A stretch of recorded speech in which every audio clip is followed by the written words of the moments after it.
বিশ্বাস যে জুমার দিনের গোসল তোমার যে গুনাহ রয়েছে সেই গুনাহকে চুলের জল থেকে বের করে দেয়। সপ্তাহে 6 দিনের গোসল তোমার শরীরের ময়লাকে দূর করে, কিন্তু জুমার দিনের যে গোসল, এই গোসলের এত ফায়দা আছে, চুলের গুনাহ থেকে যে গুনাহ রয়েছে সব গুনাহকে আল্লাহ মাফ করে দেন। এই দিনের আল্লাহ নবী সাল্লাল্লাহু আলাইহি ওয়াসাল্লাম বলেন যে এত ফজিলত গোসলের উপরে।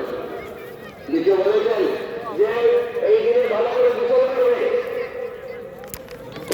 ওযু করবে, তারপরে খুশবু ব্যবহার করবে, উত্তম কাপড় পরিধান করবে, তারপরে পায়ে হেঁটে মসজিদে গমন করবে।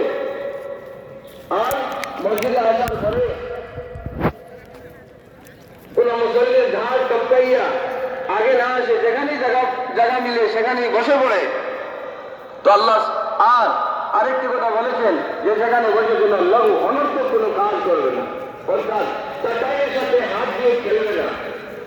মানে হাসা ফকাত লাগা, যে চাটাইয়ের মধ্যে কিছু রয়েছে সে দিয়ে যদি কি করে হাত দিয়ে যদি নড়াচড়া করেন তো এটা লঘু হয়ে গেল। এটা যদি কেউ না করে, অর্থাৎ একাগ্র চিত্তে মনোযোগ সহকারে এই জুমার দিনে আমরা জুমার খুতবা শুনবে, কি শুনবে? জুমার খুতবা শুনবে।